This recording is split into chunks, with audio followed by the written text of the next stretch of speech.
We called it the Traveler, and its arrival changed us forever. Great cities were built on Mars and Venus. Mercury became a garden world. Human lifespan tripled. It was a time of miracles. We stared out at the galaxy and knew that it was our destiny to walk in the light of other stars. But the Traveler had an enemy, a darkness which had hunted it for eons across the black gulfs of space. Centuries after our golden age began, this darkness found us. And that was the end of everything. But it was also a beginning.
Ouch.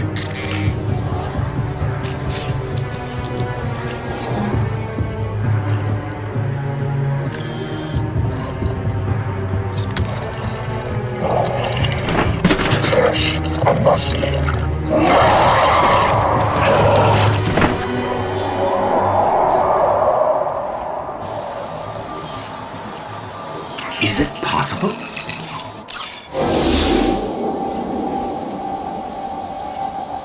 There you are.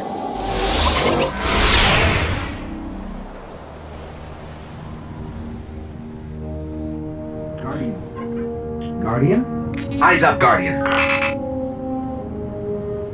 It worked. You're alive. You don't know how long I've been looking for you. I'm a ghost. Actually, now I'm your ghost, and you? Well, you've been dead a long time. So you're going to see a lot of things you won't understand. This is fallen territory. We aren't safe here. I have to get you to the city.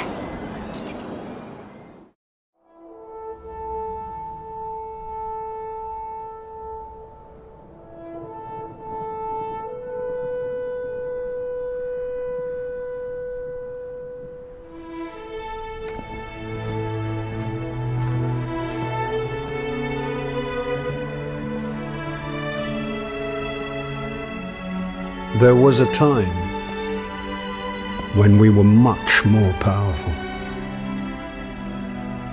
But that was long ago. Until it wakes and finds its voice, I am the one who speaks for the Traveler. You must have no end of questions, Guardian.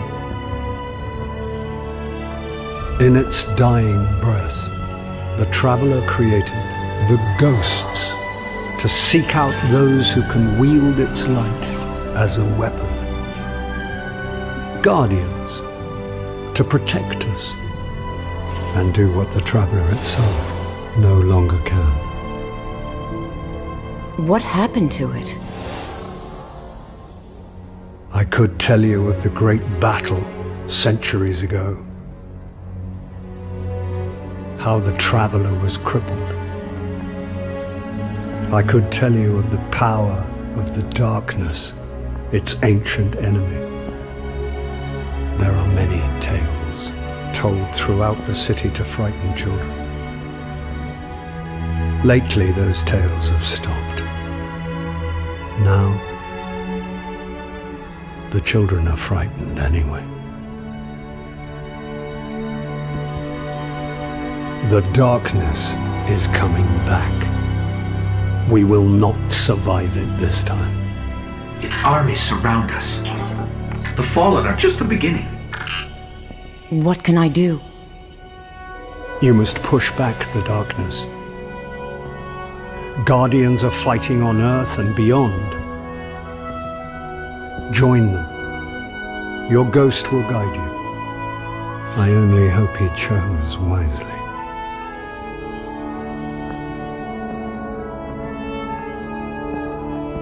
I did. I'm sure of it. We're in this together now.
For centuries we feared the forces of darkness massing against us.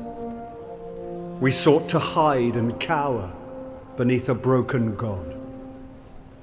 No more. These guardians show us what we are, what we have always been, and what we will be again. We are what remains of the light, and we will not be stamped out.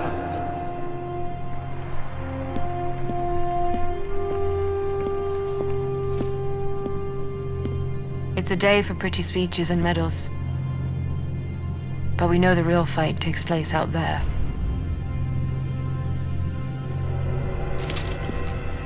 Take this. There's so much more, Guardian. I've seen terrible things born out in the darkness. Every moment brings them closer.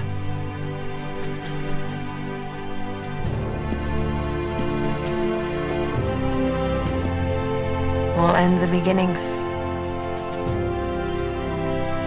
Our fight is far from over.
I remember everything about the day I was born.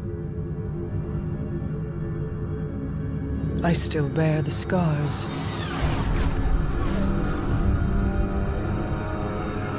The Awoken are my family now. And I am their queen.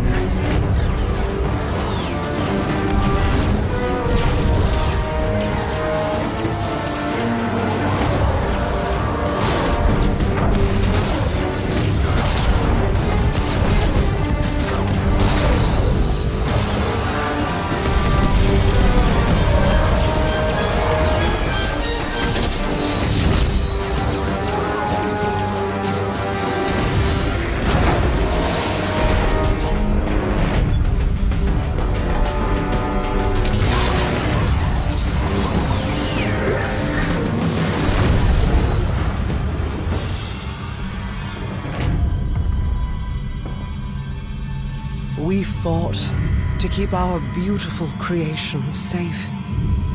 And now this beast has come, claiming to be king. Marasav bows to no one.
You and I know how this ends.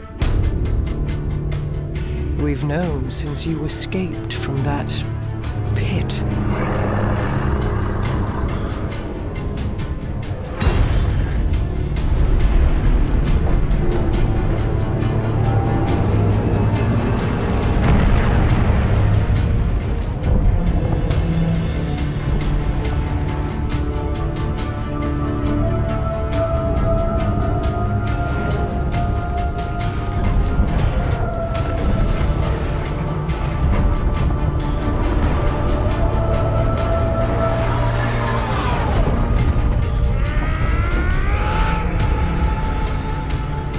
The Awoken have played their part.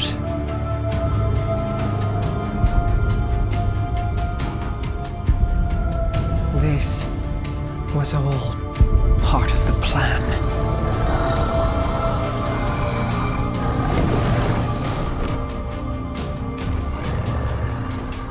Guide them, my hidden friend. It is all up to you now.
My queen, you were right. The Guardian was the key. For the first time, the whispers are silent. It is done.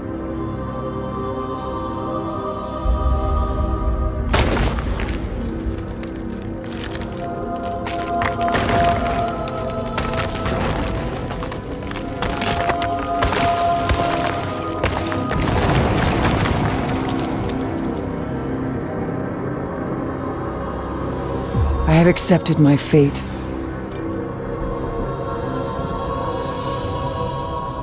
I will not fail.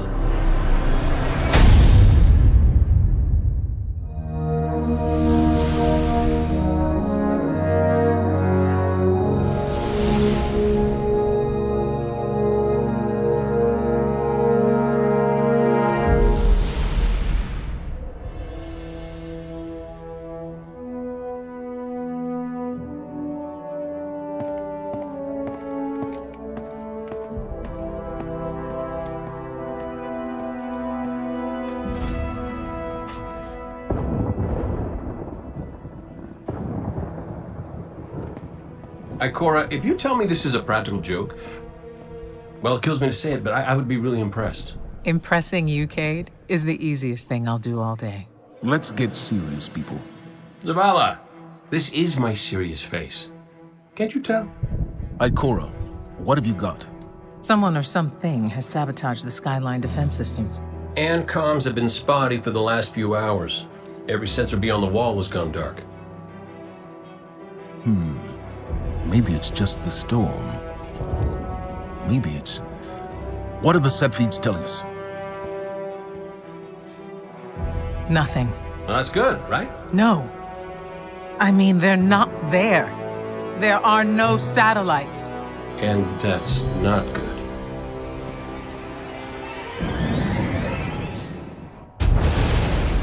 Battle stations!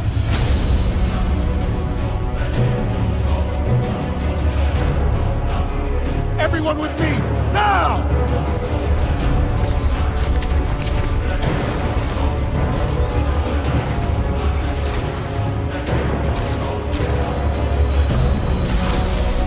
Hang on!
Never felt better.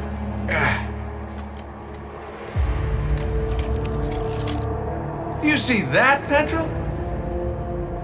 Petra? Guardian? Must have knocked out the comm relays with that spectacular landing. And cue the ominous music. Okay, everybody. Back in your cages.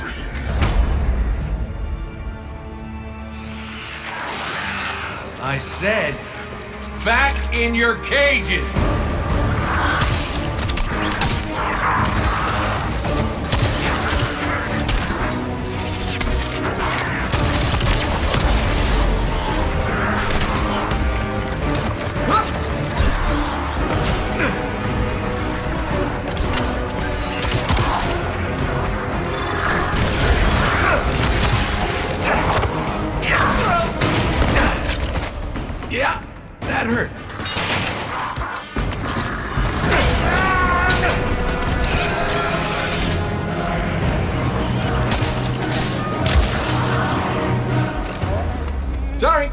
Not sorry.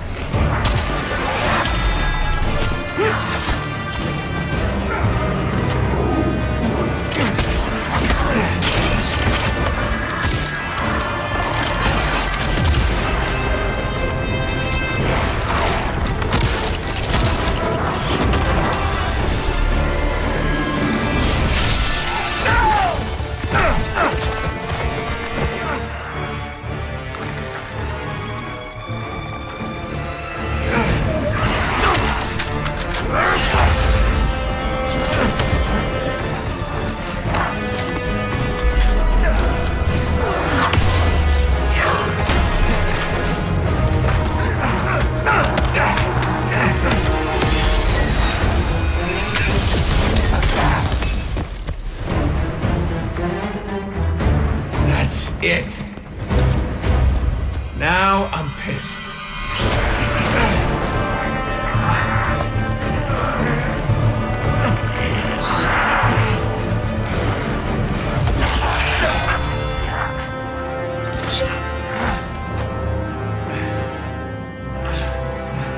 Oh, is that really all you got?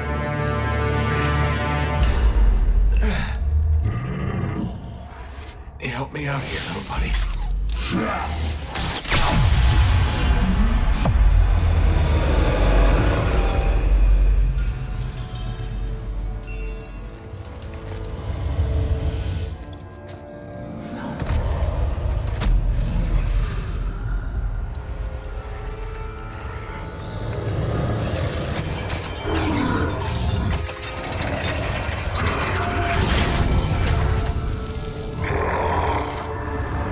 Coming home, Ace.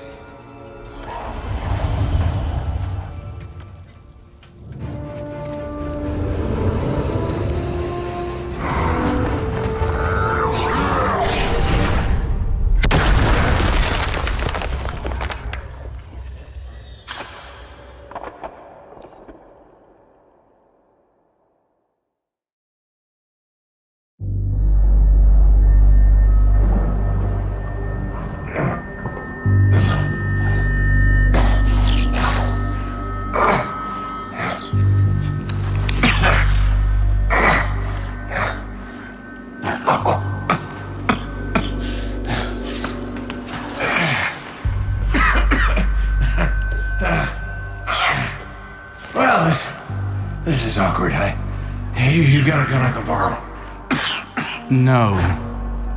But I do have a bullet with your name on it. Any second now, my partner is gonna roll in here and kill every last one of you. And you, my man. This is going to hurt. A lot. Any last words?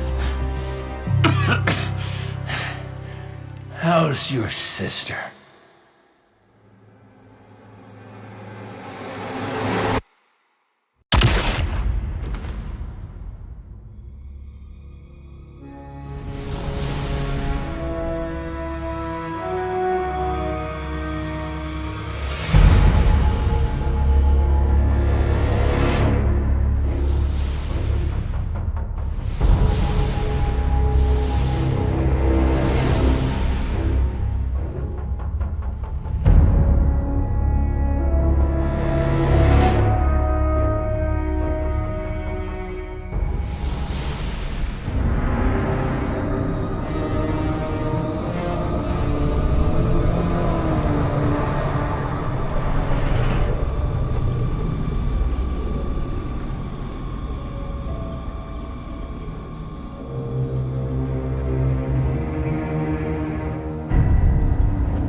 You made it.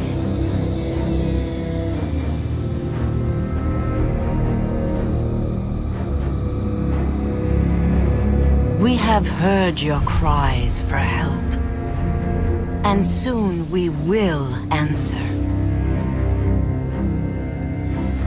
Who are you? Don't you recognize us? We are not your friend. We are not your enemy. We are your salvation.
This is what I brought you here to see.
the end before it happened. My own death, brought on by the separation from my power. And in these final moments, I looked to the sky. Hello, old friend. I've chased you for a long time. First as an enemy, then as a collector, and finally, now, a supplicant.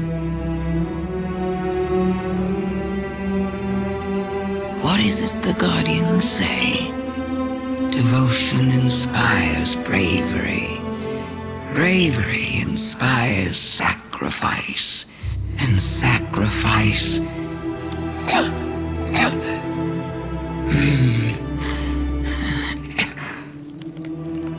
Here we are.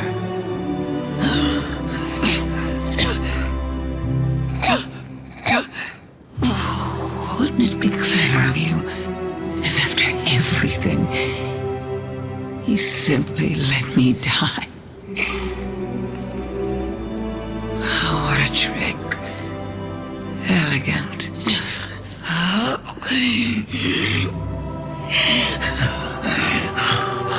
Is that it?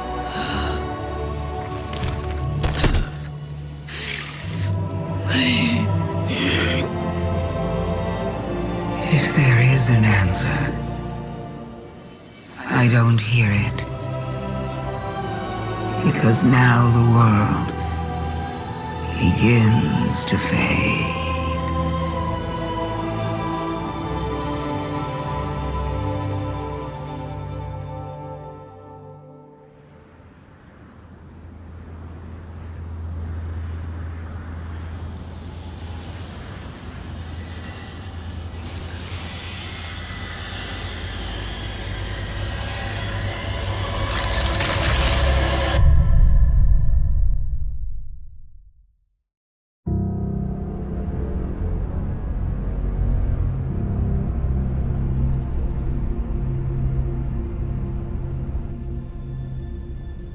So, you're saying Savathun was dead? Our most devious adversary, the one who nearly decimated the last city from within, was dead. And the Traveler resurrected her? I wouldn't have believed it either, but... But why would she need us to recover her memories if she never lost them in the first place? This has to be another trick. A lie to fool us into surrendering the Traveler without a fight.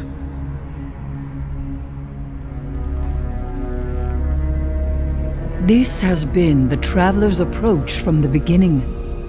The Books of Sorrow detail many civilizations it blessed with the light, then abandoned. Hive propaganda. The Fallen tell the same story. When the Witness and its Black Fleet came to call, the Traveler moved on to our system. Where it sacrificed itself to save humanity from the same forces. Forces which included the Hive! After all that, why would the Traveler give our worst enemy the light? It doesn't matter. I don't know why the Traveler gave Savathun the light. Maybe it has changed its mind about Guardians. Maybe it's not as infallible as we once believed.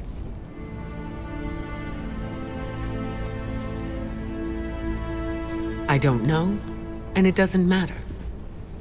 Because I'm here to protect humanity. And if Savathun takes the Traveler, we lose our light, along with any hope for surviving the Witness's return. So, whatever it takes to stop this heist, we will do. All right. How do we stop this? I'm not sure yet, but I know where to find out.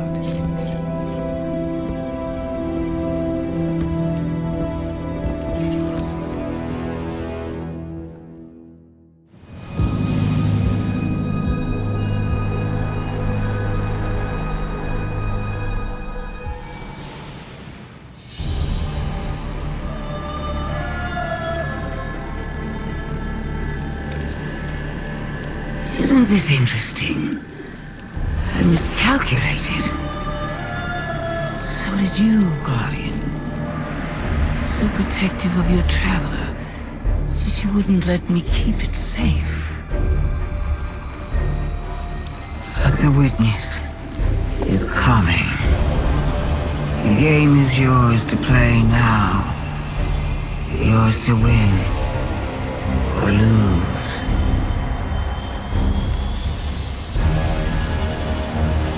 Just don't say I didn't warn you.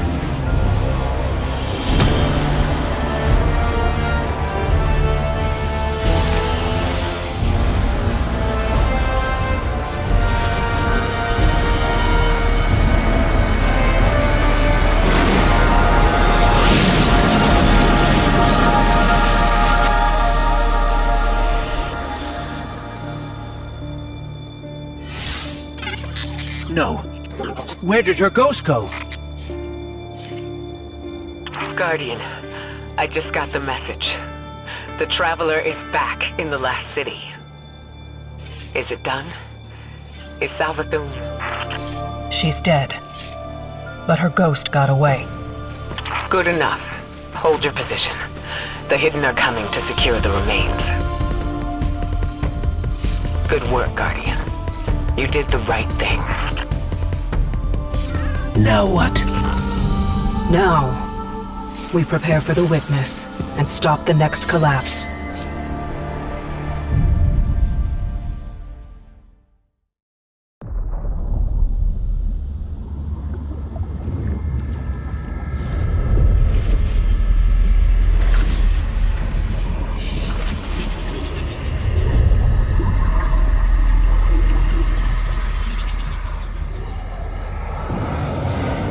We have seen enough. The children of Soul cry out for salvation. You promise them life, but deliver only death, as you have for so many before. Enough. Enough death. Enough life. You have no pieces left to place. The game is over. Do not be afraid. Your pale heart holds the key. This time, there is no escape.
Don't worry, the great machine will never abandon anyone again.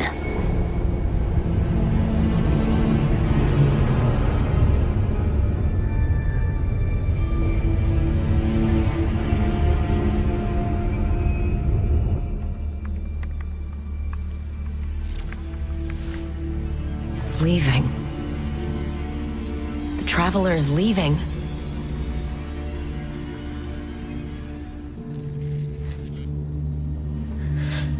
The war stats.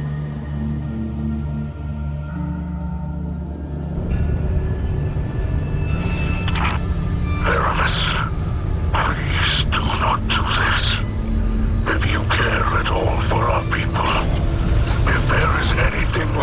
your heart.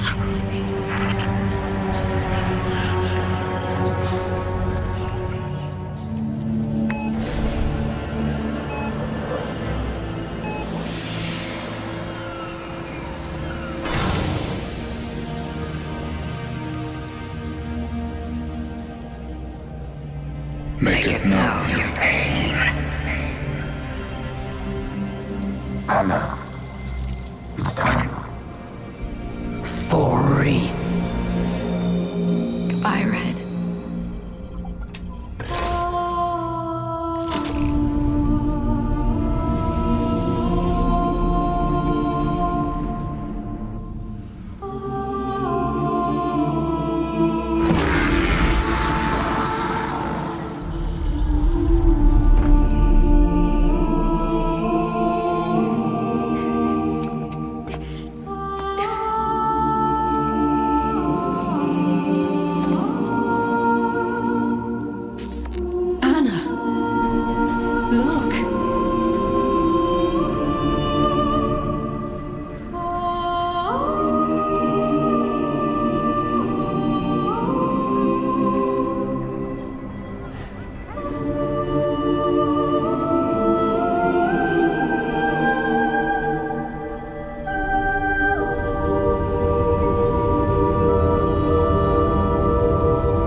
Vanguard to all units. Keep the enemy away from the Traveler. At all cost.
Witness.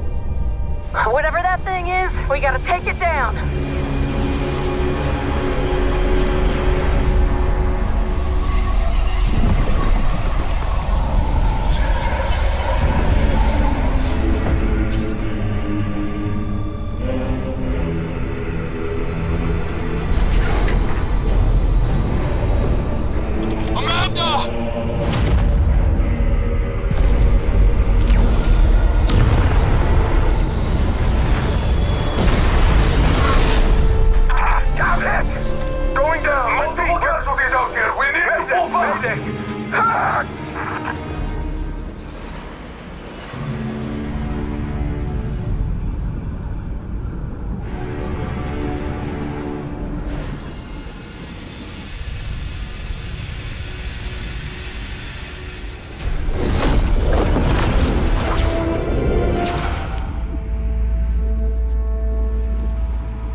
they found the veil.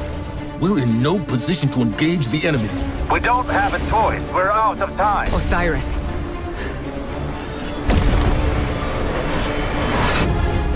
Don't die.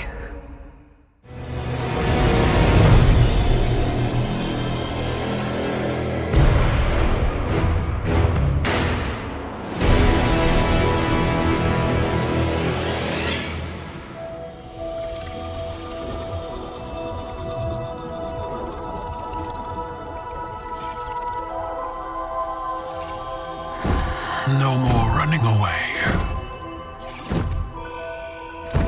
Rest now.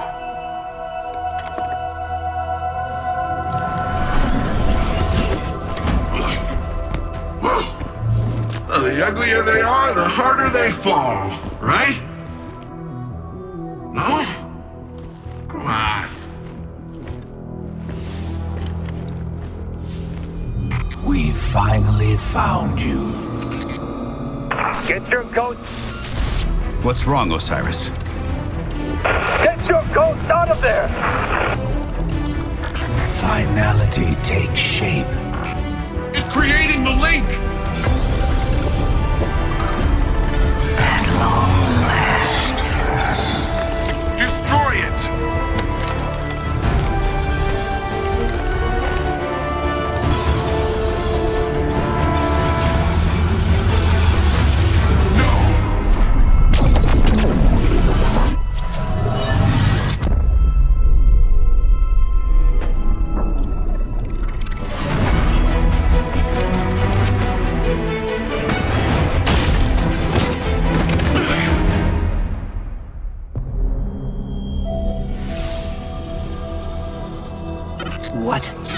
What just happened?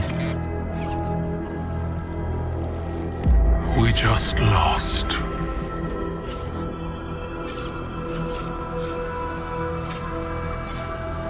Zavala, come in.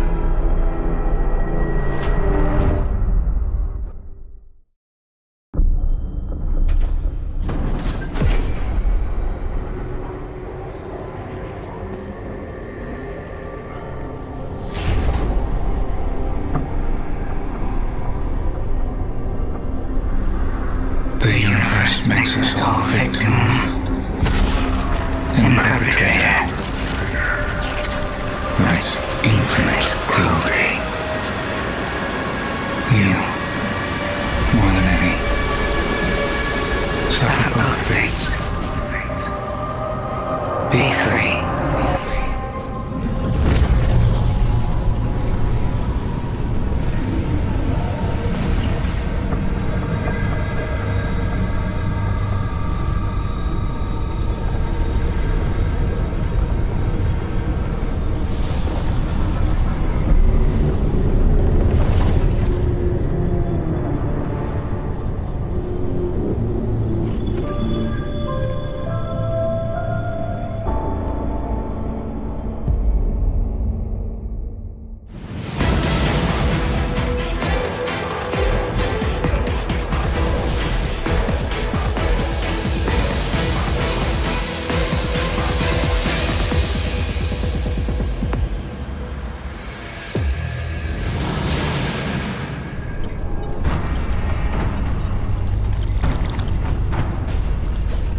The witness has moved beyond our reach.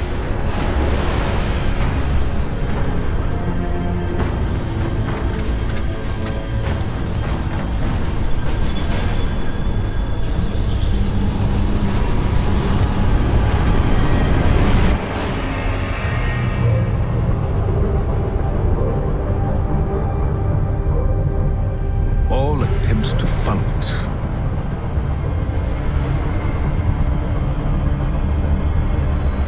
have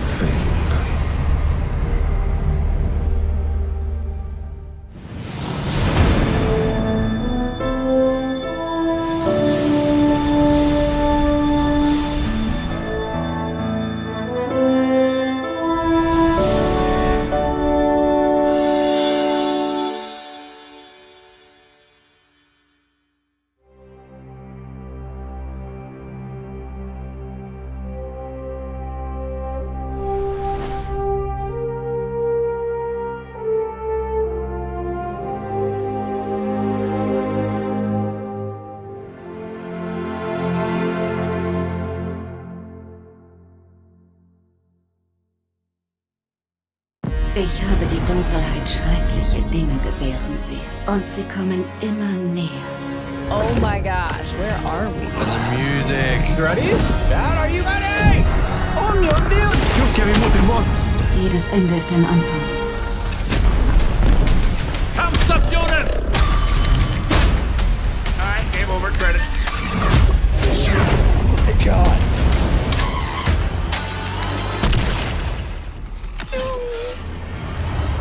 Holy crap. About time we go to the moon. Was that a darkest ship behind Okora? Sir Happy Eris is back. Wir sind deine Erlösung.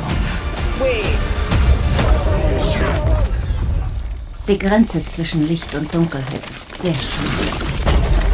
Überschreiten wir sie gemeinsam. Holy crap! This got me feeling things. Let's go! これはマジで鳥肌立ちました Ghost, ghost, ghost! Oh my god. Alright, put the popcorn down, y'all. I'm afraid. What? Traveler just did a Death Star! Yo! Oh my god! What is he doing? No way! Oh my god, was?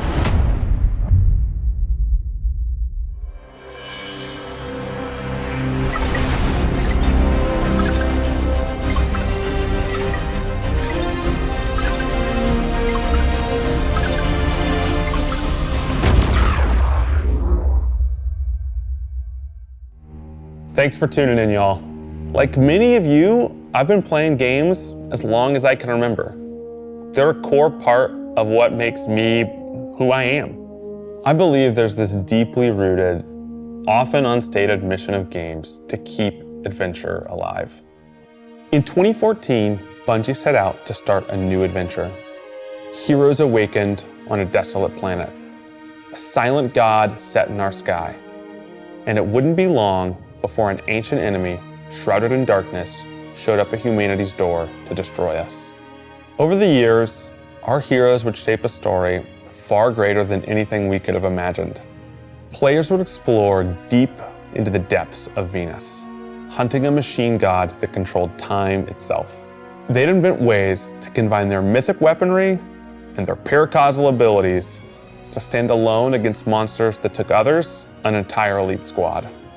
They'd race alongside their friends far into the early morning into halls of an ancient city where only a select few emerged victorious at dawn, clutching the heart of a dragon. But most importantly, they'd bring their friends and their family into this world and together meet new faces on this adventure who would become lifelong companions. Now, together, we approach the final shape. We're about to embark on the last expedition of Destiny's first saga. So let's be clear about the stakes. In the final shape, you will go inside the Traveler. The journey will be difficult. And what awaits you on the other side of this trek is nothing less than the deadliest entity we have ever faced. There will be no open betas. There aren't going to be any guides on the internet telling you how to handle what's to come. Whether you've been with us from the beginning, joined us somewhere along the road, or are looking at Destiny for the first time, anybody who shows up on launch day is going to be greeted with this same uncharted world, a vacuum-sealed experience begging for you to be the first person to peel it open. So today is your invitation to go forth and adventure.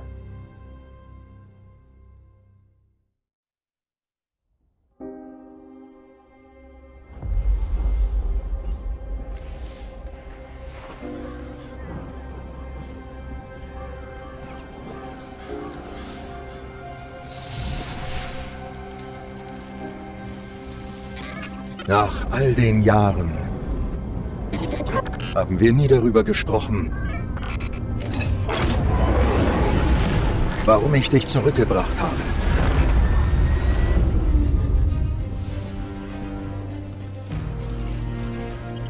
Warum du auserwählt wurdest.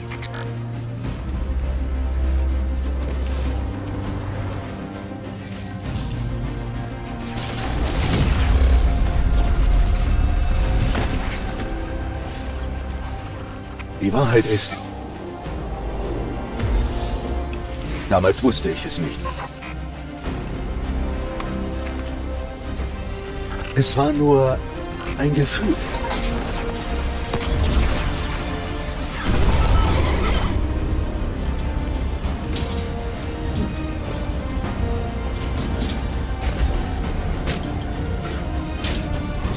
Aber jetzt weiß ich es.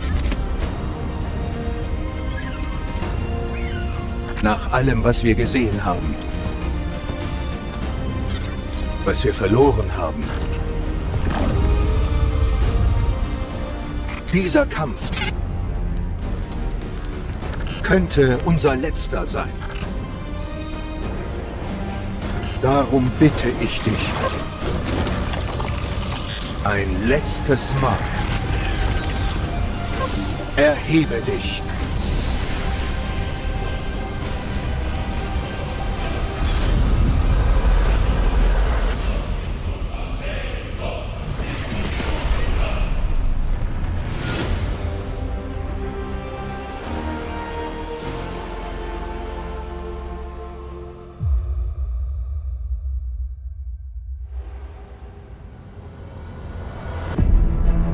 This is a momentous time in Destiny history. We've been building to this moment for the last 10 years.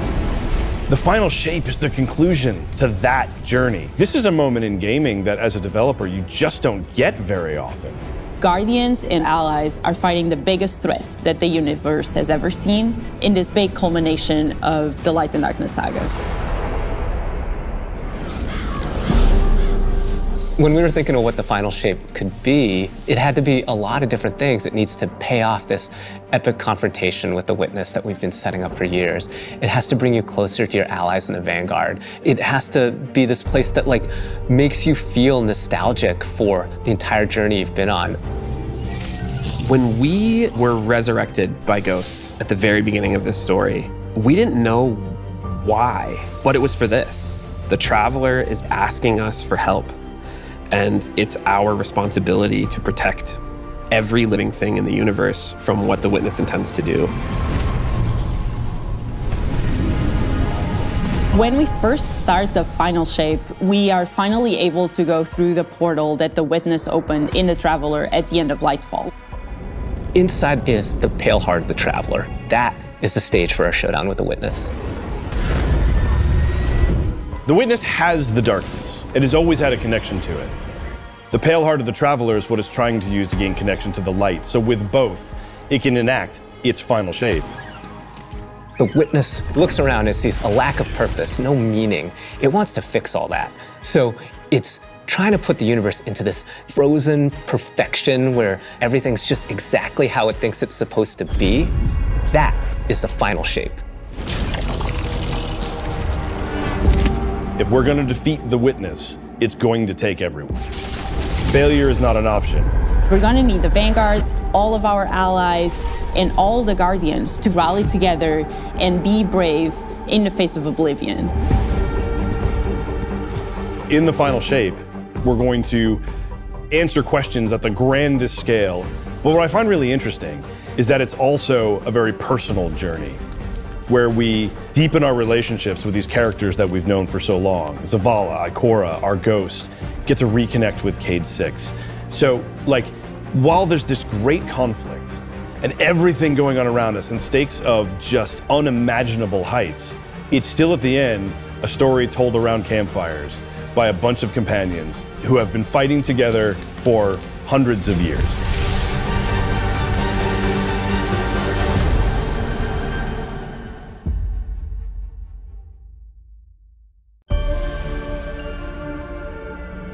In the final shape, we're going through the portal that the Witness has opened up to confront it and stop the final shape. Inside the Traveler is this infinite, vast, unknowable, and we're landing on the Pale Heart, which is a fraction of really what is inside the Traveler. The Pale Heart is weird. It's a little strange, it makes you feel a bit uncomfortable. And it is also just so cool and artistic in the best way. The Witness entered well ahead of any Guardians, and so it's had time to kind of shape what's there. When our Guardian enters, the rest of the Pale Heart starts getting shaped also around what we've experienced. This is the Traveler recreating the world in front of you as it saw on your journey. One of the most memorable locales from Destiny's past is the D1 Tower. It's really a labor of love from the Destiny team. The final shape means so much to everyone who's building it, and I think players are really going to be able to see that. The Pale Heart is our very first linear destination that we've ever done. I would love it if players felt that they began their journey in a place of safety and feel it escalate in danger, in surrealness, because there is this beautiful evolution of the space. They see things that are more and more wrong as they begin to go towards the Witness's monolith. It's kind of this omnipresent, foreboding thing off in the distance. The weirdest things happen as you get closer to the monolith in the form of reshaping. Kind of like deconstructing things and putting them back together just wrong. The sense of scale you get out there, like as you're exploring these spaces and you're jumping on these reshaped cuboids of Earth, you feel tiny as a Guardian. You feel alone. You feel like you are not the force to be reckoned with that you have been. You're not the God Slayer right now. You're just this little person jumping from these massive pieces to massive pieces. One of the things that we really tried to also capture is that the Witness keeps throwing everything it has at you. And so you're going to fight these new enemies, the Subjugators. Subjugators are the new unit you're going to be facing in the final shape. They have an enhanced power set. They're performing stasis powers and strand powers to face the Guardian, well, in support of all the other enemies you're fighting too. They bring something entirely new to the battlefield, which is kind of this element of control. They're back there pinging away with stasis abilities, throwing crystals at you, freezing you in place, tangling you up.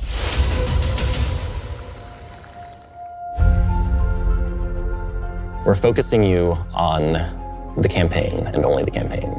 It's the most important thing in the universe at that moment. You have to stop the final shape from happening.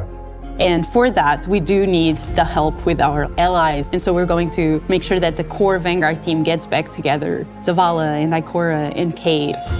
The campaign is just the start of the Pale Heart.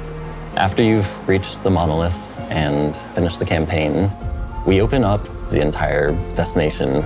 And so the entire Pale Heart is going to react to you and what you are doing.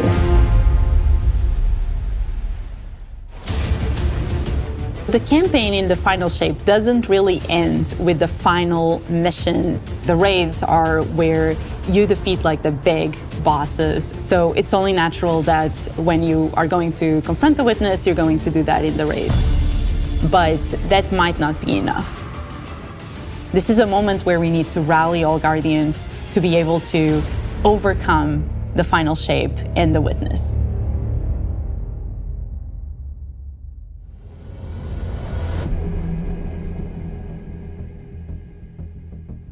In the final shape, we are inside the Traveler, very close to this energy. This allows us to have new supers, Arc, Solar, Void. We want to create something that turns you into an offensive powerhouse, but also can benefit your allies in a support capacity. There is this thread of team play and like working with your friends to overcome the odds.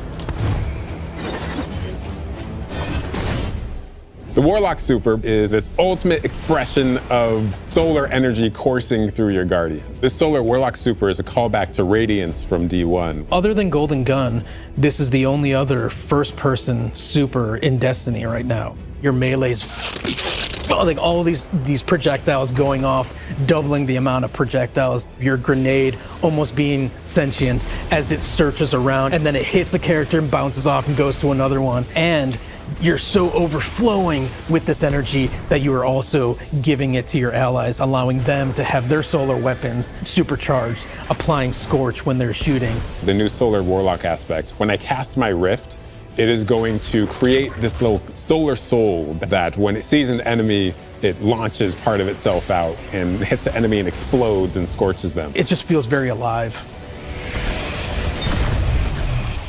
Twilight Arsenal. It's a layered super. This is the only ranged one-off offensive super for Titans in the game. The Titan jumps up into the air, summons this giant void axe, throws it, summons another one, throws it, summons another one, looks at a different group of enemies, throws it. And when these axes fly through the air, they stick into the ground or an enemy, do their void gravity thing where they suck a bunch of energy and enemies in and then explode. But that doesn't destroy the axe. The axe sticks around and you and your allies can go and pick up that axe and start wailing on enemies with it. This super is insane to me. The Void Titan aspect, I press and hold my grenade button to consume my grenade and turn it into the shield. The more damage it takes, the more it charges up, and then I can release that and it creates this blast that deals massive damage. The Hunter Arc super. Arc is all about finding the shortest distance between 2 points. The Hunter kind of rears back, takes this knife and throws it across the world, and then is able to blink to its position, do the slash that just decimates anyone nearby. One really great thing about that is not just you do it once, but you're able to do it 3 times, along with devastating attacks each time you do it. The Hunter has an aspect. We take our staff, we twirl it in the air, which propels us upward. It creates this burst, which amplifies you and any allies near you. It almost makes it feel like you're playing a fighting game, right? Like these combos that you're chaining together to do these different moves. It like takes that sandbox to the next level. The more aspects we have, the more capable we are to do that. It feels like you're like riding the lightning, you know? Like that instantaneous, like... That was good, but I think it's more like... You know? I like it, I like it.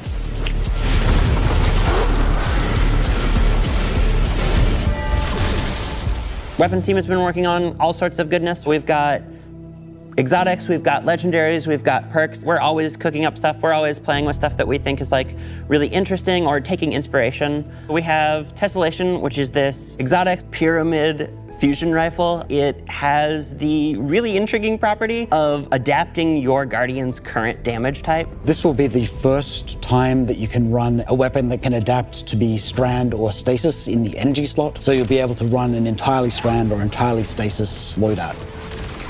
Tessellation has the additional property that you can special reload to reshape your grenade and suck it into the weapon and then fire out a super destructive single projectile. It's a really special weapon. What's the one specific exotic that I can make that's like really zany that you would like right now? What if Golden Gun was a sniper rifle? What if you could harness the might of the Traveler? You know, we had a moment where we saw that Traveler Beam cutscene. I know people on Weapons went, I kind of want that. You're like, that is incredibly dope. So we've got this opportunity to bring back these iconic Destiny 1 weapons, but really turn it into something that feels unique in Destiny 2. We have to bring Kvotstov into the fold. The Red Death exotic pulse rifle. And Dragon's Breath. Burn the world, burn it all. In the final shape, we have new weapon subfamilies coming, broadening what existing weapons can be. Really like bordering on exotic functionality. So for example, we've got a rocket pistol sidearm subfamily. We always liked the special ammo sidearms. This fires tiny, slow-moving rockets. They hit very hard, do a bit of AoE damage. They have a mixture of regular weapon and rocket launcher stats. We're also doing a new support weapon subfamily. The support frame auto rifle is a type of legendary auto rifle. It'll let you switch seamlessly from firing at enemies to healing your allies. I'm really excited to bring it to dungeons and keep my team alive, honestly. Weapons team is always coming up with new ideas. We've got a ton of new cool stuff coming over the next few years and some new and really wild ideas, which we're pretty excited about. Come on, take a load off. We've got a lot to cover. This place is only big enough for one dashing hero type, and that's me, so... I'm back! Hey, you two, give me a sec. I was magnificent. This is great. Anyone want a hug? Get your rock off my map. Worst case scenario, you die. But who knows? Maybe you won't.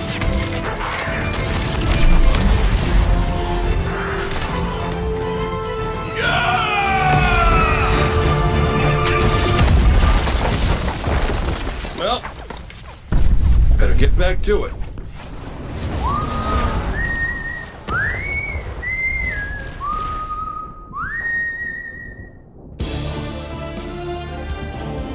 In this moment where we're driving to the end of the Light and Darkness saga, it's great to see Cade return to this world at this moment with all this change about to culminate with this confrontation with the long-standing enemy, the Witness. Cade is the quintessential hunter. His presence casts such a long shadow over the story of Destiny, whether it was when he was alive or when he was dead. What Cade goes through in this journey, how he serves as a catalyst for the other characters, the events that are uncovered to have brought him back. This is how the story had to end. There was no end to the Light and Darkness saga that didn't have Cade here alongside his friends to finish the job. Once we started digging into the nature of the Pale Heart, I think that crystallized Cade's role as a guide. Cade is Virgil, and he's our guide through this other place.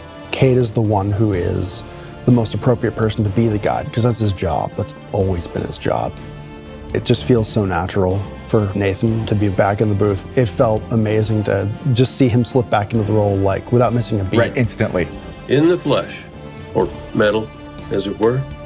Cade's the glue that's always held Zavala and Ikora together. Having him back puts them in a position of questioning where they've been and what they've done without him. You think about the journey that Zavala's been on and how he's been taken down this dark path, and you think about the weight that's been on Ikora, having to hold the Vanguard together, having Cade's voice of levity and brightness that he brings to that group. I think is going to be great for them. Well, at least we have each other. We want people to take away that sense of reunion and that idea of like the gang being back together for this moment. I'm here now. Wherever the hell here is.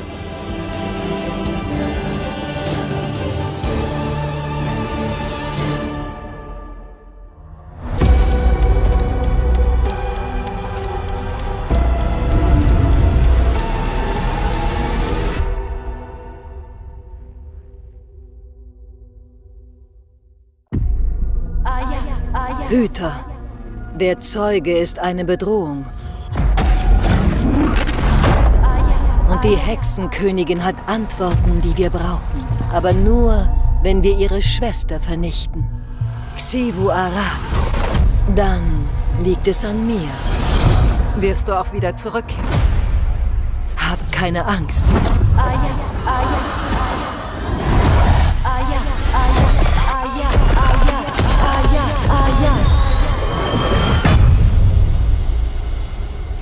Bringt mir eure Tribute. Du nutzt jetzt Scharmagie und hast sie mit deinem Licht verflochten. Dringe in die Säule ein, Hüter, und bahne uns den Weg zu unseren Tributen.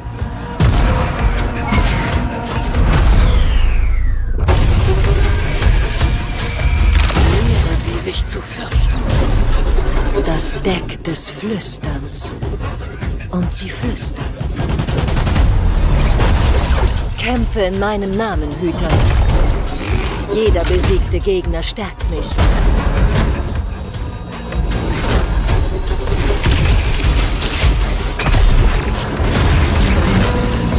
Mein Hunger sehnt sich nach deinem brutalen Tribut.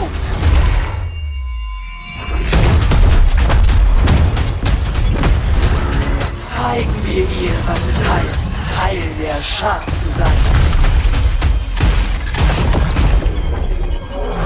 Du hast ins Kriegshorn geblasen. Du verdienst den höchsten Tod, den ich dir gewähren kann.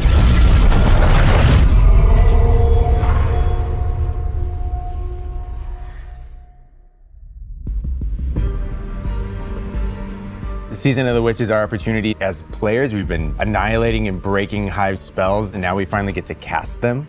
At the end of Season of the Deep, we learn that Savathun has the key to getting into the portal that we need to go into. That means we have to go find Imaru, her ghost. Imaru's like, not so fast. We've got a bigger problem first, and that bigger problem's name is Xivu Arath. If we fight her, she only gets stronger. Eris has an idea. It's a really good It's idea. A wild-ass idea, yeah. She determines, like, well, the best way to fight fire is with fire. We are channeling all of that energy that we're creating by going through, by eliminating enemies, and we're tithing to our friend Eris. Bring me your tithes. What does that mean for the characters and the player to kind of like be like Savathun? And that's where we went down the path of having Hive Eris. We wanted to extend that magical fantasy into the player then. That ability to have overwhelming magical power, that risk and reward into all of our activities and systems experiences. And so that's what led us to come up with things like Deck of Whispers. It's this magical deck of cards that creates amazing synergies with your buildcraft meta and with buffs and the activities. They can then choose these cards at will, whichever ones they want, and then that really leans into the build crafting. You actually are getting cards that you can then use to place on the battlefield and change the way you play. I'm such a sucker for deck building. Like, being able to like bring that element into Destiny gameplay has just been like, oh, chess. Yeah, it's really super fun.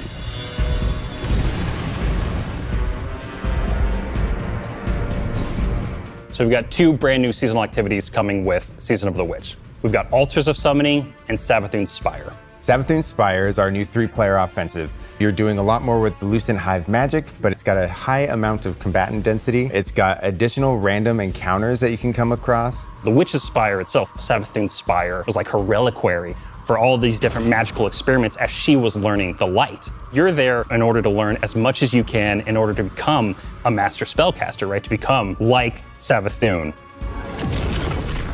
The Altar of Summoning's activity is really exciting because you can spend like 20 minutes in it or you can spend 2 hours in it. It's a 3-player experience that you can hop in and hop out of. As you're going through this activity, you're filling the tithing bucket. As that tithing bucket is filled up, you'll get progressively more rewards. And then finally at the end, it'll cash out and you'll get a whole mess of rewards. We really wanted to make sure that there was a home for any exotic mission content coming in seasons after the year has passed. And so we developed what we're calling the Exotic Mission Rotator. Right away, we're getting Presage, Vox Obscura, and Operation Seraph Shield. This is some of the most fun content the team has making. It's some of the content the fans and players of Destiny love the most. The most exciting thing, outside of just the missions themselves, is that every time we put a mission inside of that rotator, the exotic that comes alongside of it will become craftable.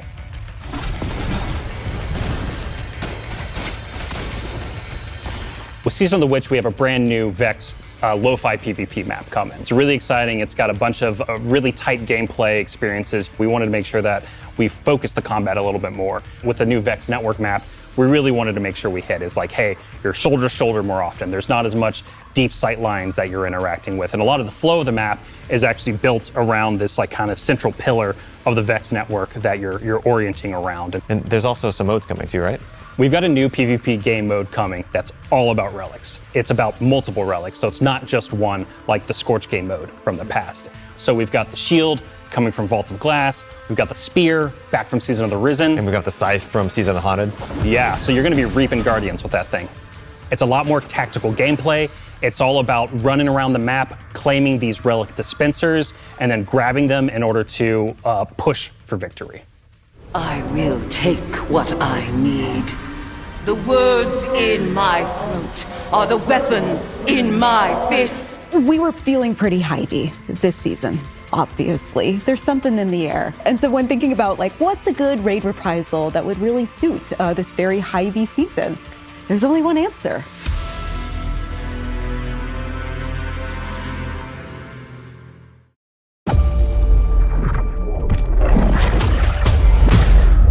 Ich habe das gesehen, was die Schar einen Gott nennt.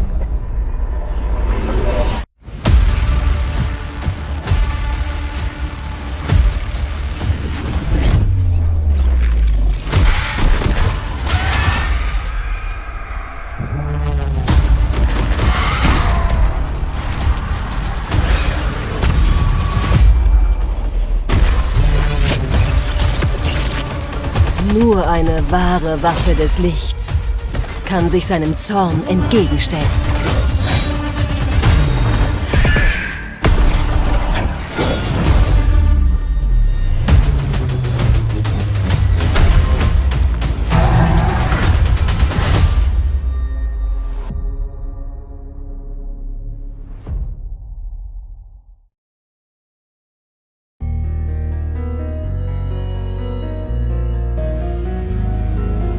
Heading into the final shape, we really want to rally all Guardians at the end of the Light and Darkness saga.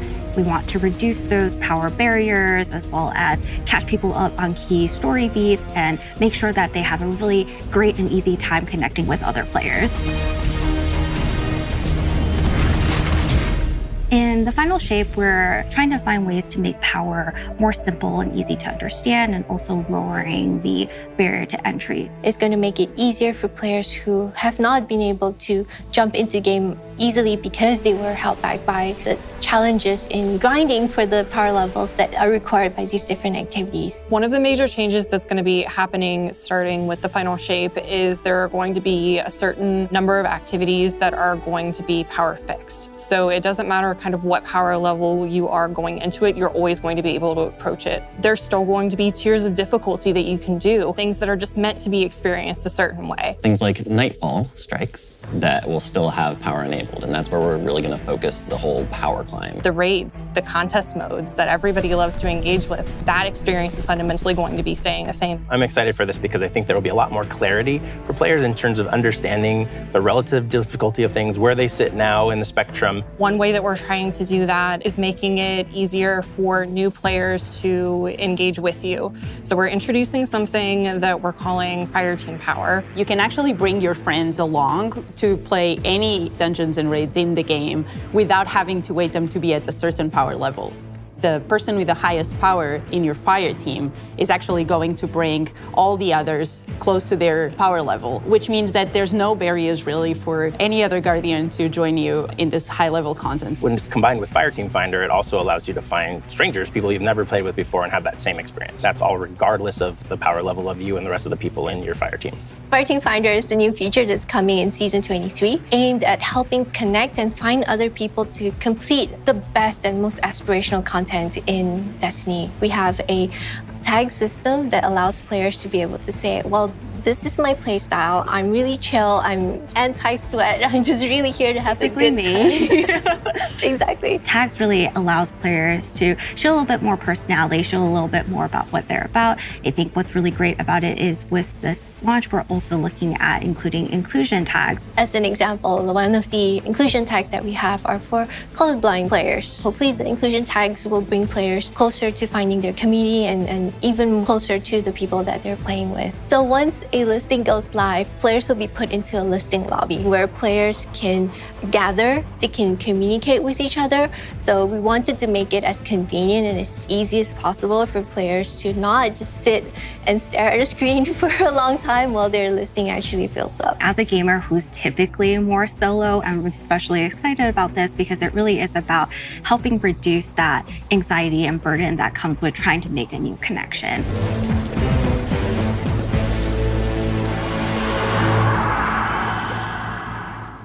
The feature coming out today that I'm incredibly excited about is Timeline Reflections.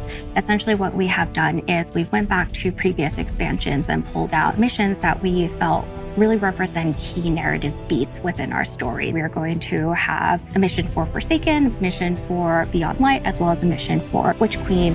Thanks for the memories, Guardian. The neat thing about these missions is they're not going to be like one-to-one for how you would experience them in the campaign. You're also going to get additional pieces of narrative fed to you to like identify like, hey, this is why it's important that this happened, and here are the people you met along the way. A really big one that's really timely for Final Shape is Cade's last stand from Forsaken. This is a moment that a lot of players, new and old, are going to come back to Destiny. I think this is just the right time to introduce features that are going to allow those players to jump right in and find people to play with and enjoy this content regardless of their power level.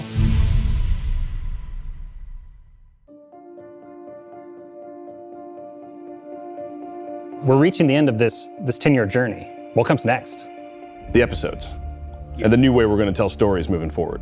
What's really important about episodes is that it's a really big shakeup to what we've been doing. Instead of providing 4 seasons a year, you are going to get 3 larger episodes. And so the first 3 episodes in this coming year are called Echoes, Revenant, and Heresy. It's coming right after the final shape. And the theme for the year is going to be all about the consequences and aftermath of the final shape. I think what's really the cornerstone of the episode model that we're building is the 3-act structure. The acts act as these anchors for us to introduce new weapons, new artifact mods, new activities. There's going to be new missions coming around the core. There'll be new story moments in every single one of these acts. We're actually providing more cinematic styled experiences throughout the final shape year and the episodes with it than any of the seasons we've ever developed before. These new stories are actually playable as standalone. Like each episode is something you can experience, whether you've been playing Destiny for 10 years or this is your first one. You're going to be able to basically enjoy them in any order you want to. I think the opportunity with this big epic moment is that we get to innovate the game. We get to move the game forward. It's all about change frequently. It's all about deeper story moments. It's all about more weapons, more loot, more often. And it really provides the team with a platform to go much deeper into the themes and fantasies and story of any individual episode as compared to the seasons you know of today. I'm so excited to see what the narrative team can do with this kind of new platform of storytelling. Episodes provides this awesome foundation for the future of Destiny. We're moving into the next stage of Destiny 2. I think some people look at the final shape and they think Destiny 2 is coming to the end. And in many ways, it's the opposite. We're leaning in. We're putting the pedal to the metal. Episodes provide us a new, innovative way for players to engage with Destiny 2 throughout the year.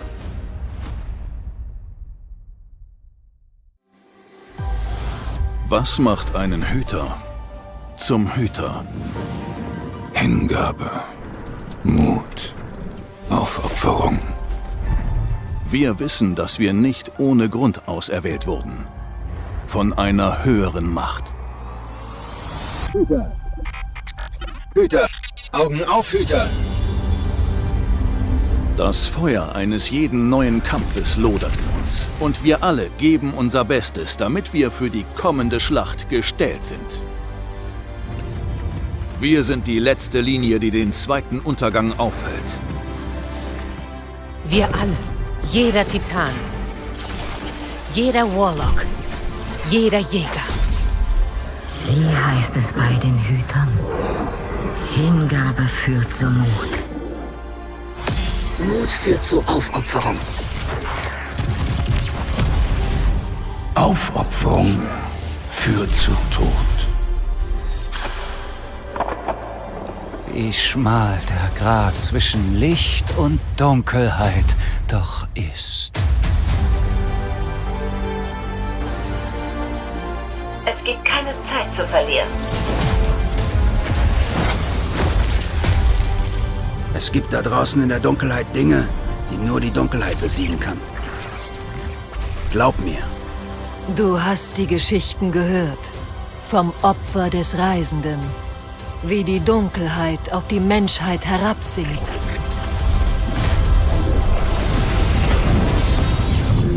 Unser Ziel ist der Himmel.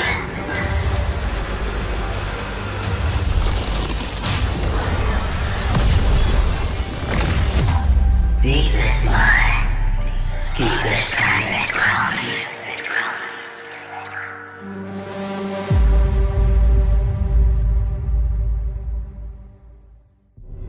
It's going to be an exciting year for Guardians. We get to make good on a promise that we made way back in 2014.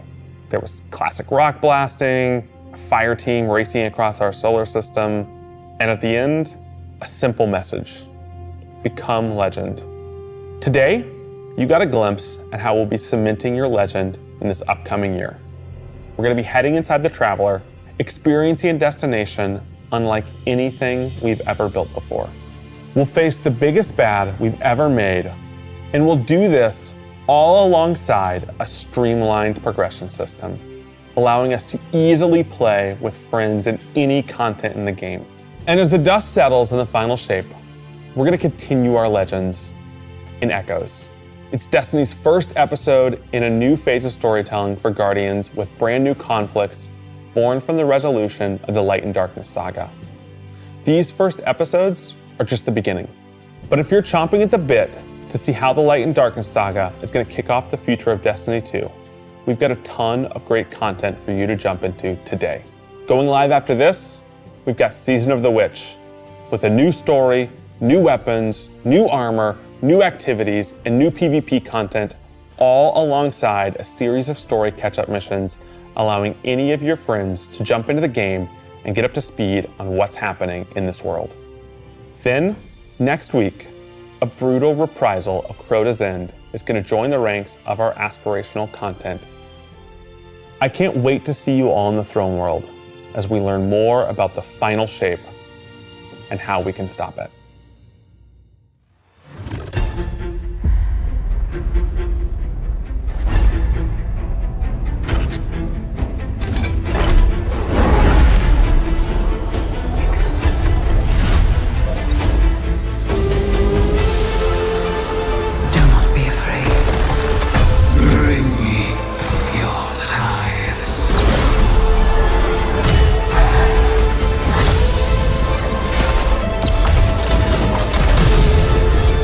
All these years, all we've lost. This fight might be our last. So I'm asking you to rise. One last time.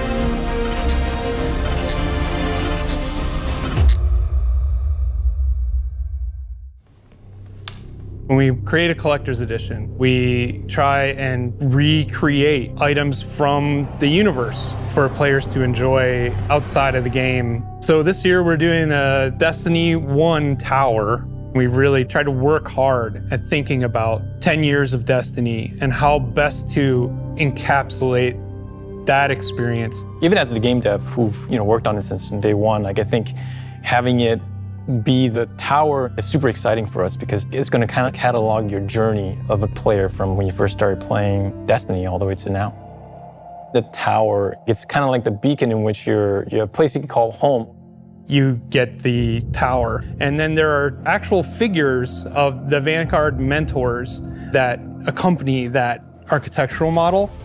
And there's a lot of hidden messages and hidden things. There's gonna be some fun surprises. We're always trying to push the envelope. And so we've been playing a lot with magnetic locks and sound effects and lights, just sort of make this experience as a whole really special.